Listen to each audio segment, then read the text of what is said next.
আসলে যারা আর্জেন্টিনাকে সাপোর্ট করে তারা কিন্তু এরকম না যে তারা আসলে ইসরায়েলকে সাপোর্ট করে। আপনারা আজকে এখানে সবাইকে জিজ্ঞেস করেন, তারা সবাই কিন্তু প্যালেস্টাইনের পক্ষে। তারা সবাই চায় যে ফিলিস্তিনে যে গণহত্যা হচ্ছে, এই যে ছোট ছোট শিশুরা না খেয়ে মারা যাচ্ছে, এটা কিন্তু বন্ধ হোক। এবং তারা কিন্তু আমরা দেখব Dhaka college, city college, Notre Dame college, এরকম কলেজের শিক্ষার্থীরাও কিন্তু তারা বড় বড় আন্দোলন করেছে ফিলিস্তিনের জন্য, যেন ফিলিস্তিন মুক্ত হয়।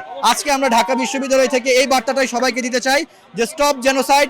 এই আমেরিকা এবং ইসরায়েলের নেতৃত্বে যে গণহত্যা চলছে, এই গণহত্যা অতি শীঘ্রই বন্ধ করতে হবে। ঢাকা বিশ্ববিদ্যালয়ের টিএসসি এবং এই এলাকা কেন্দ্র করে আমাদের এই এলাকায় প্রচণ্ড মানুষের আগমন হয় এবং তারা খেলা দেখতে আসে। তো আমরা এই উপলক্ষটাকে কাজে লাগাতে যাচ্ছি যেন আমরা প্যালেস্টাইনের পক্ষে জনমত তৈরি করতে পারি।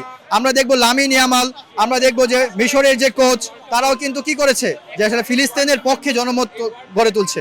এবং আমরা দেখব যে এই যে আমেরিকা এবং ইসরায়েলের নেতৃত্বে যে গণহত্যা চলছে, এই গণহত্যার বিরুদ্ধে কিন্তু সবাই আজ একমত। এবং আমরা আজকে ঢাকা বিশ্ববিদ্যালয় এই রাজু ভাস্কর্যের পাদদেশ থেকে পুরো বাংলাদেশ সারা বিশ্বের মানুষকে মেসেজ দিতে চাই যে আমরা এই ঢাকা বিশ্ববিদ্যালয়ের শিক্ষার্থীরা সব সময় এই গণহত্যার বিরুদ্ধে ছিল এবং থাকবে, এবং ইনশাআল্লাহ আমরা সবাই একসাথে ফিলিস্তিনকে মুক্ত করতে পারবো। খেলার প্রেডিকশন আসলে এটা বলা যায় না খেলা কোন দিকে চলে যায়, কিন্তু আমরা যেটা বলতে চাচ্ছি আজকে আমাদের মেসেজটাই দিতে চাচ্ছি যে এই খেলায় যেই জিতুক ফিলিস্তিন সব সময় আমাদের হৃদয়ে এবং আমাদের অন্তরে থাকবে। এই খেলায় যেই জিতুক আমরা সব সময় গণহত্যার বিরুদ্ধেই থাকবো।